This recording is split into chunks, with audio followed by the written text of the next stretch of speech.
നിങ്ങളുടെ ലൈഫിൽ ഒരു ലൈഫ് ചേഞ്ചിങ് സിറ്റുവേഷൻ ഉണ്ടാകുമ്പോൾ നിങ്ങൾ അതിനെ എങ്ങനെയാണ് മാനേജ് ചെയ്യുന്നത്?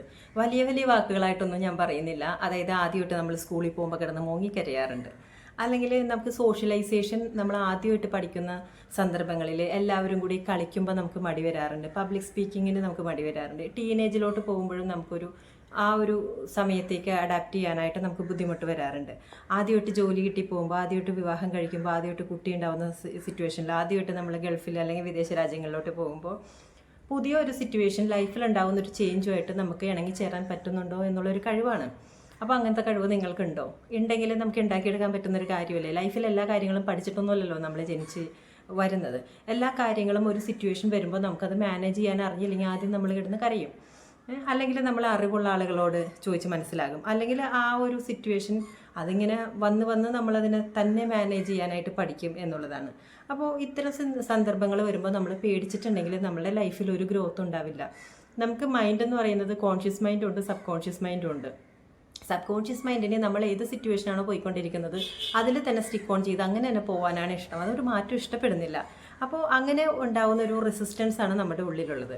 ഒരു നമുക്കെല്ലാവർക്കും അറിയാവുന്ന ഒരു ചെറിയ എക്സാമ്പിൾ പറയാം. ഇപ്പോൾ പോട്ടി ട്രെയിനിങ്, നമ്മൾ ആദ്യമായിട്ട് ടോയ്ലറ്റിൽ പോകാനായിട്ട് പഠിക്കുന്നത്, ആദ്യമായിട്ട് കുഞ്ഞായിരിക്കുന്ന സമയത്ത് നമുക്ക് അങ്ങനെ പോകാനൊക്കെ ഭയങ്കര ബുദ്ധിമുട്ടായിരിക്കും. അപ്പോൾ പാരൻസ് ആയിരിക്കും ഇതൊക്കെ മാനേജ് ചെയ്യുന്നത്. അപ്പോൾ അതിന് വേണ്ടി പോട്ടി ട്രെയിനിങ് ഒക്കെ അവർ പഠിപ്പിക്കുന്ന സമയത്ത് കറക്റ്റായിട്ട് ചെയ്യുന്ന കുട്ടികളുണ്ട്, ചെയ്യാത്ത കുട്ടികളുണ്ട്. അപ്പോൾ ചെയ്യാത്ത കുട്ടികൾക്ക് അവർക്ക് മനഃപൂർവ്വം ഞാൻ ചെയ്യൂലെന്ന് പറഞ്ഞ് ചെയ്യാതിരിക്കുന്നതല്ല, അവരെ കൊണ്ട് ചിലപ്പോൾ പറ്റുന്നുണ്ടാവില്ല. പറ്റാത്തത് കൊണ്ട് അയ്യോ ഇവരെ പാരൻസ് എന്ത് വിചാരിക്കും, അവരുടെ ഉള്ളിലൊരു കോൺഫിഡൻസ് കുറവ് വരുന്നുണ്ട് അത് കറക്റ്റായിട്ട് ചെയ്യാൻ പറ്റിയില്ലെങ്കിൽ. എന്നാൽ അത് കറക്റ്റായിട്ട് ചെയ്യുമ്പോൾ അവർക്ക് എന്നെക്കൊണ്ട് ഇത് പറ്റി എന്നുള്ളൊരു കോൺഫിഡൻസ്, ശരിക്കും കോൺഫിഡൻസിൻ്റെ സ്റ്റാർട്ടിങ് വരുന്നത് ആ ഒരു സ്ഥലത്ത് നിന്നാണ്. അതായത് ഏറ്റവും ചെറിയ പ്രായത്തിലുണ്ടാകുന്ന നമ്മുടെ ലൈഫ് ചേഞ്ചിങ് സിറ്റുവേഷനാണ്. കാരണം അതുവരെ നമ്മൾ കുഞ്ഞുവാവയായിട്ട് നമ്മളിങ്ങനെ മലന്ന് കിടക്കുന്നു, വീട്ടുകാരാണെങ്കിലും അമ്മ എല്ലാവരും നമ്മുടെ കാര്യങ്ങളൊക്കെ ചെയ്തു തരുന്നു. അപ്പോൾ ആദ്യമായിട്ട് നമ്മൾ ചെയ്യാൻ പഠിക്കുന്നത് ഈ ടോയ്ലറ്റ് ട്രെയിനിങ് ആണ്. അപ്പോൾ അതാണ് നമ്മുടെ ആദ്യത്തെ ലൈഫ് ചേഞ്ചിങ് സിറ്റുവേഷൻ. അപ്പോൾ അത് നമ്മൾ മാനേജ് ചെയ്യാൻ പഠിച്ചിട്ടുണ്ടെങ്കിൽ അതിൽ നിന്ന് നമ്മൾ മനസ്സിലാക്കുന്നത് ഇങ്ങനെ ഒരു കാര്യം വരും, അപ്പോൾ നമ്മൾ കറക്റ്റായിട്ട് പ്രാക്ടീസ് ചെയ്താൽ നമ്മളെ കൊണ്ട് പറ്റും. അപ്പോൾ നമുക്കൊരു കോൺഫിഡൻസ് ആണ് അവിടെ വരുന്നത്. പക്ഷേ ഇത് പറ്റാത്ത കുട്ടികളാണെങ്കിൽ അയ്യോ ലൈഫിൽ ഇങ്ങനത്തെ ഒരു പ്രശ്നമുണ്ട്, ഈ പ്രശ്നം ചെയ്യാൻ പറ്റിയില്ലെങ്കിൽ വലിയ ഇഷ്യൂ ആണ്. അപ്പോൾ അതിലേ അവർ പരാജയപ്പെട്ട് ഇങ്ങനെ നിൽക്കുമ്പോൾ അടുത്ത സിറ്റുവേഷൻ വരുമ്പോൾ അവർക്ക് പേടിയായിരിക്കും. അടുത്ത സിറ്റുവേഷൻ എന്താണ്? സോഷ്യലൈസേഷൻ. നമ്മൾ ആദ്യം വീട്ടിലിങ്ങനെ ഇരിക്കുകയാണ്, എല്ലാവരും നമ്മളെ വന്ന് വാവയായിട്ട് കുഞ്ഞുവാവയായിട്ടൊക്കെ കളിപ്പിച്ചുകൊണ്ടിരിക്കുകയാണ്. പക്ഷേ സോഷ്യലൈസേഷൻ വരുന്നത് നമുക്കൊരു 5 വയസ്സ് തുടങ്ങി നമ്മൾ സ്കൂളിൽ പോകുന്നു, കളിക്കാനായിട്ട് പ്ലേ ഗ്രൗണ്ടിൽ പോകുന്നു. അപ്പോൾ അവിടെ പല സിറ്റുവേഷനിലുള്ള പലതരത്തിലുള്ള ആളുകളുണ്ടായിരിക്കും. അപ്പോൾ എല്ലാ ആളുകളുമായിട്ട് ഇണങ്ങിച്ചേരാനുള്ള കഴിവാണ് നമ്മൾ രണ്ടാമത്തെ ചലഞ്ച് എന്ന് പറയുന്നത്. അപ്പോൾ ചില കുട്ടികൾക്ക് എല്ലാവരുമായിട്ട് ഇണങ്ങിച്ചേരാനായിട്ട് പറ്റും. അപ്പോൾ അവർക്ക് അവിടെ ഒരു കോൺഫിഡൻസ് ആണ് ഉണ്ടാകുന്നത്. പക്ഷേ പറ്റാത്ത കുട്ടികൾ എന്ന് പറയുന്നത് ഓരോ സിറ്റുവേഷൻ കാണുമ്പോഴും അതിൽ നിന്ന് ഒളിച്ചോടാനാണ് അവർ ശ്രമിക്കുന്നത്. അതുപോലെ ടീനേജ് ആകുമ്പോഴും അവരുടെ ശരീരത്തിലും മനസ്സിലൊക്കെ ഒരുപാട് മാറ്റങ്ങൾ ഉണ്ടായിരിക്കും. അപ്പോൾ ഉള്ളിൽ നമുക്ക് എപ്പോഴും ഒരു റെസിസ്റ്റൻസ് വന്നുകൊണ്ടിരിക്കും. പുതിയൊരു സിറ്റുവേഷൻ വരുമ്പോൾ റെസിസ്റ്റൻസ് ഉണ്ടായിരിക്കും. അതൊരു റെസിസ്റ്റൻസ് ആണെന്നും ഇങ്ങനെ ഒരു സിറ്റുവേഷൻസ് എപ്പോഴും നമുക്ക് ഉണ്ടാവും എന്നുള്ളതും ഇതിനെ പേടിക്കുകയല്ല വേണ്ടത്. ഇങ്ങനത്തെ ഇത്തരം സന്ദർഭങ്ങളെ നമ്മൾ മാനേജ് ചെയ്യാനായിട്ട് പഠിക്കുകയാണ് ചെയ്യേണ്ടതെന്നുള്ളൊരു ബോധ്യം നമുക്ക് ഉണ്ടാവണം. ഇപ്പോൾ ആദ്യമായിട്ട് ഞാൻ ഹോസ്റ്റലിലോട്ട് പോകുന്ന സമയത്ത് ഞാൻ അവിടെ കിടന്ന് പട്ടി മോങ്ങണ പോലെ മോങ്ങിക്കറിയായിരുന്നു. കാരണം അത്രയും നാൾ നമ്മൾ വീട്ടുകാരുടെ കൂടെയാണ് താമസിക്കുന്നത്. ആദ്യമായിട്ട് ബോർഡിംഗ് ഹോസ്റ്റലൊക്കെ കാണുമ്പോൾ ഭയങ്കര ബുദ്ധിമുട്ടായിരുന്നു. അതുപോലെ തന്നെ ഞാൻ എൻജിനീയറിംഗ് പഠിക്കാനായിട്ട് ആദ്യമായിട്ട് നമ്മളുടെ സംസ്ഥാനം വിട്ടു പോകുന്ന സമയത്തൊക്കെ പുതിയ കാലാവസ്ഥ, പുതിയ ഭക്ഷണ രീതി, വേറെ ഭാഷകൾ സംസാരിക്കുന്ന ആളുകൾ. അപ്പോൾ ആദ്യമായിട്ട് നമുക്ക് ഇതൊക്കെ ഭയങ്കര ബുദ്ധിമുട്ടുള്ളൊരു സിറ്റുവേഷൻ ആയിരിക്കും.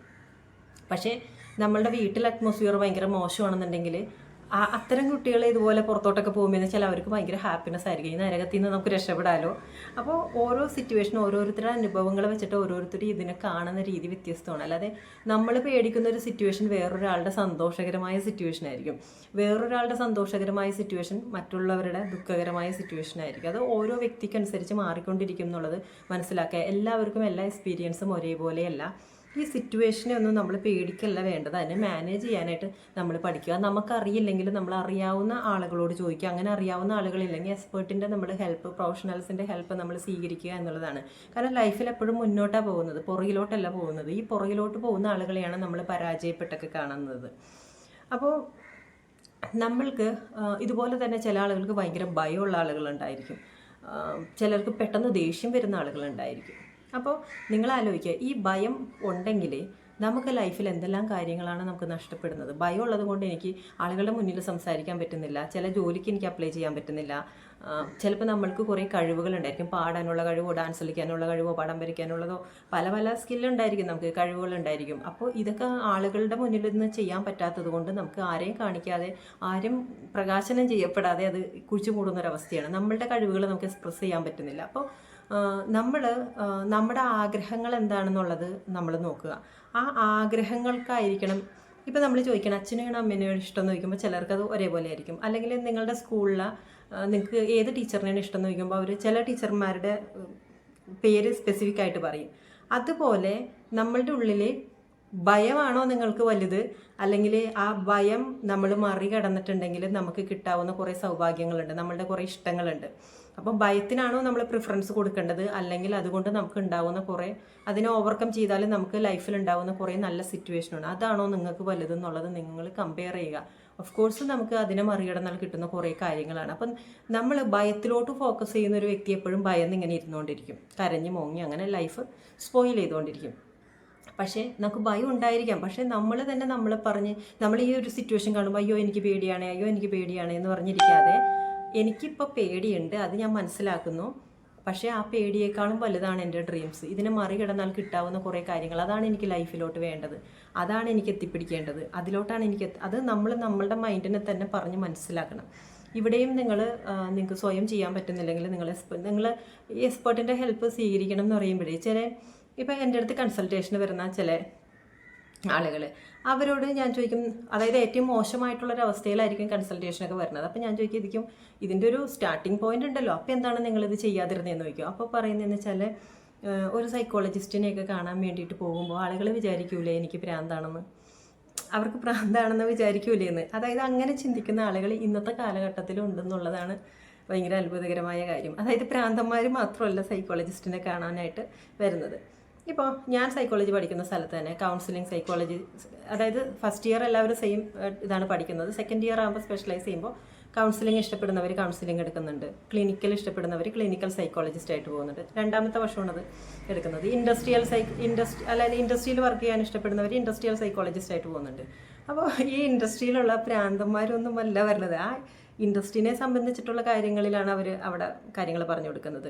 ഇപ്പോൾ ഞാൻ എടുത്തിട്ടുള്ളത് കൗൺസിലിംഗ് ആണ്. അപ്പോൾ കൗൺസിലിംഗ് സൈക്കോളജിസ്റ്റിൻ്റെ അടുത്ത് വരുന്നവർ ഒരിക്കലും പ്രാന്തന്മാരല്ല വരുന്നത്. അതായത് ഇപ്പോൾ എൻ്റെ അടുത്ത് വരുന്നവരെ ഞാൻ ക്ലയൻ്റ് എന്നാണ് പറയാറുള്ളത്, പേഷ്യൻസ് എന്നല്ല പറയുന്നത്. അതായത് ചില പേഴ്സണാലിറ്റി ഡിസോർഡർ, അതായത് നോർമലി ചെയ്യുന്ന കാര്യങ്ങൾ ചെയ്യാൻ പറ്റുന്നില്ല, നോർമലി ചിന്തിക്കാൻ പറ്റാത്ത ചില ആളുകളുണ്ട്, മെൻ്റലി പ്രശ്നമുള്ള ആളുകൾ, അവരാണ് ക്ലിനിക്കൽ സൈക്കോളജിസ്റ്റിൻ്റെ അടുത്ത് പോകുന്ന മുഴുവനും ഭ്രാന്തന്മാരൊന്നുമല്ല. ചില ആളുകൾ അങ്ങനെയുള്ള ചില ഇഷ്യൂസ് ഉള്ള ആളുകൾ ക്ലിനിക്കൽ സൈക്കോളജിസ്റ്റിൻ്റെ അടുത്ത് പോകാറുണ്ട്, ചിലർ സൈക്യാട്രി ഡോക്ടറിൻ്റെ അടുത്ത് പോകുന്നത്, അങ്ങനെ കുറേ കാറ്റഗറി ഉണ്ട്. ഇപ്പോൾ എൻ്റെ അടുത്തൊന്നും വരുന്നത് ഒരു ഭ്രാന്തന്മാരല്ല, നോർമലായിട്ടുള്ള ആളുകളാണ് എൻ്റെ അടുത്തോട്ട് വരുന്നത്. ചിലപ്പോൾ അവർ വരുന്നത് പാരൻറ്റിങ് അറിഞ്ഞുകൂടാത്തതുകൊണ്ടായിരിക്കും, ചിലപ്പോൾ അവരുടെ ലൈഫിൽ ഗോൾ സെറ്റ് ചെയ്യാൻ അറിഞ്ഞുകൂടാത്തതുകൊണ്ടായിരിക്കും, ചിലപ്പോൾ anchor management, time management, work life balance, അങ്ങനെ പല പല കേസുകൾക്ക് വേണ്ടി വരുന്ന നോർമൽ ആളുകളാണ്. അപ്പോൾ ഞാൻ ചോദിക്കട്ടെ, നിങ്ങൾക്ക് പനിയും ചുമയൊക്കെ വരുമ്പോൾ അയ്യോ നാണക്കേടാണെന്ന് പറഞ്ഞിട്ടല്ലല്ലോ നമ്മളിരിക്കുന്നത്, അതുപോലെ തന്നെയാണ് നമ്മുടെ മനസ്സിനുണ്ടാവുന്ന ചില കാര്യങ്ങൾ.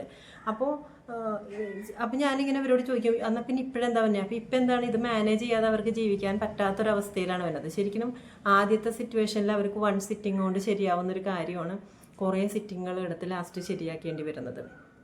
അപ്പോൾ നിങ്ങളുടെ ഉള്ളിൽ ഭയങ്കരമായിട്ടുള്ള, അതായത് സാധാരണ ഭയത്തിനെ നിങ്ങൾ ഓടിച്ചെന്നൊരു പ്രൊഫഷണലിനെ കാണേണ്ട ആവശ്യമില്ല, സാധാരണ ഭയമൊക്കെ നമുക്ക് മാനേജ് ചെയ്യാവുന്നതേ ഉള്ളൂ സ്വയം.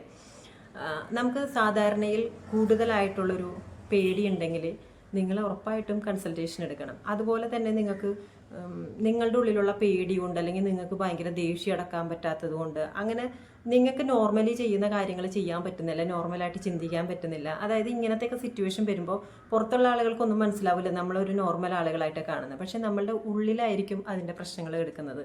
ഉള്ളിൽ ഭയങ്കര ഒരു ഭാരമായിരിക്കും നിങ്ങൾക്ക് അനുഭവപ്പെടുന്നത്. ജസ്റ്റ് അതിനെയൊക്കെ റിലീസ് ചെയ്ത് കഴിഞ്ഞാൽ നിങ്ങൾക്ക് നോർമലായിട്ട് ഒരുപാട് കാര്യങ്ങൾ നിങ്ങൾക്ക് ചെയ്യാൻ പറ്റും.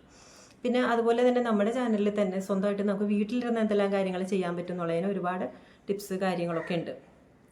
അപ്പോൾ ഇന്ന് നമ്മളുടെ ടോപ്പിക് എന്ന് പറയുന്നത് ലൈഫ് ചേഞ്ചിങ് സിറ്റുവേഷൻ എങ്ങനെയാണ്. അപ്പോൾ ലൈഫ് ചേഞ്ചിങ് സിറ്റുവേഷൻ വരുമ്പോൾ നമ്മൾ അതിനെ പേടിച്ച് മാറിയിരിക്കണമെന്നുള്ളതും എന്നാൽ പേടിച്ച് മാറി നിൽക്കാതെ ഇതിനെ ഓവർകം ചെയ്താൽ എനിക്ക് എന്തെല്ലാം കാര്യങ്ങൾ കിട്ടും എന്നുള്ളതിനെയും തമ്മിലാണ് നിങ്ങൾ കമ്പയർ ചെയ്യേണ്ടത്. അപ്പോൾ ആ പേടിയല്ല നമ്മളുടെ ഉള്ളിൽ കൊണ്ടുനടക്കേണ്ടത്, അത് കഴിഞ്ഞാൽ കിട്ടുന്ന സിറ്റുവേഷനാണ് നമ്മൾ മനസ്സിൽ കൊണ്ടുനടക്കേണ്ടത്. പിന്നെ നമുക്ക് ഈ പേടിക്കുന്ന കാര്യങ്ങൾ, അയ്യോ എനിക്ക് പേടിയാണെന്നുള്ളൊരു കാര്യമല്ല നമ്മൾ മനസ്സിൽ ചിന്തിക്കേണ്ടത്, എനിക്ക് ഇത് ഓവർകം ചെയ്യാൻ പറ്റും എന്നുള്ളത് നമ്മുടെ കഴിവിനെ കുറിച്ചിട്ടൊക്കെയാണ്.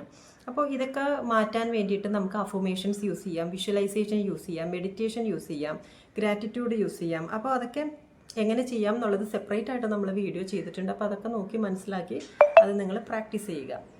സോ അടുത്ത വീഡിയോയിൽ നമുക്ക് അടുത്ത ടിപ്പുമായിട്ട് കാണാം.